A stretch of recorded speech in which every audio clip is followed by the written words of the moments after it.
In the old days, it was about beauty, it was about style.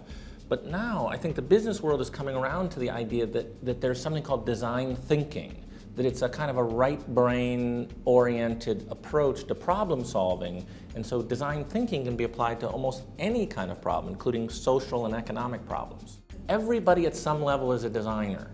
Some people have greater skills than others, but we think if everyone can think like a designer, if they can use this approach we call design thinking, it opens up new opportunities for problem solving.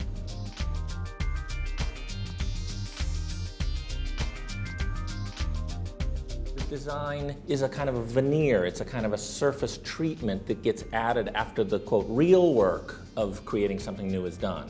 But in fact, design can be a part of the process of coming up with things that customers really need. And so that applies as much to services as to products. So we talk about designing the customer experience at each step in the customer journey, in each step of the relationship between your company and your customer. With a great customer experience, a well-designed customer experience, your customers will tell their friends about it. And as a result, more people will learn about it and they will build a certain kind of loyalty to your offering. Just as, say, for example, Starbucks, relatively new in Brazil, the average Starbucks customer in the US goes more than 18 times a month. So they're extremely loyal to this well-designed customer experience.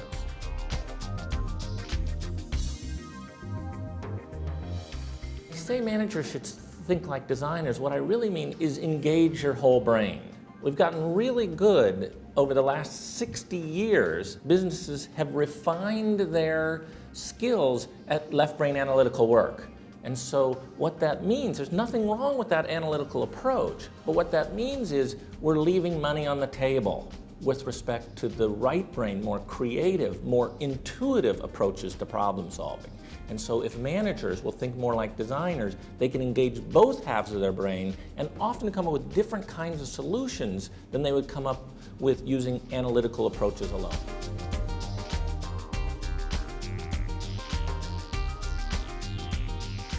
One of the challenges for companies, when they're putting more design content into their offering, is to try to add a little personality, to give your products and services what we call beauty with a smile.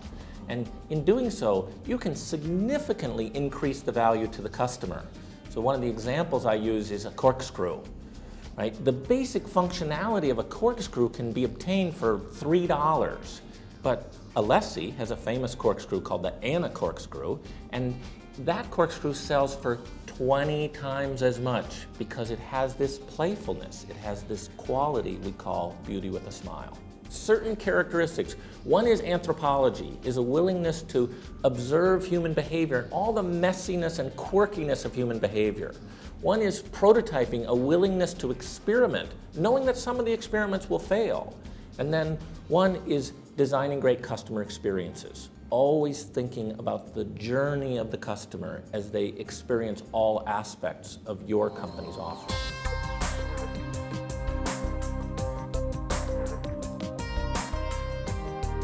There's this misperception that innovation is about adding features. But in fact, some products already have way too many features already, right? So what customers really crave is simplicity. What they crave is for companies to figure out what's really important to them and do that one thing well. And so a simple product, a simple service, is sometimes the favorite choice among customers.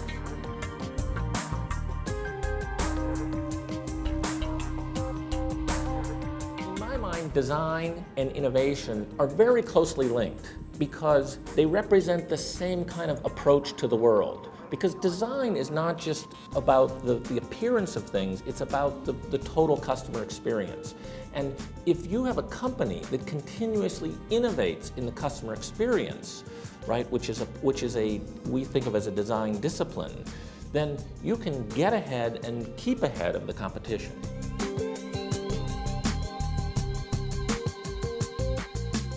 Well, favorite companies in design, there are some that are obvious because of the product aspect of the work. So Apple pops to mind, right? It's the one that people think of the most. But in fact, if you look a little closer, you'll see companies that have a designed experience. So Starbucks, new in Brazil, is very good around the world at a designed experience. It's not a physical object. In fact, it's not even about hot brown liquids. It's about the feeling that you have when you spend a few minutes in the Starbucks store.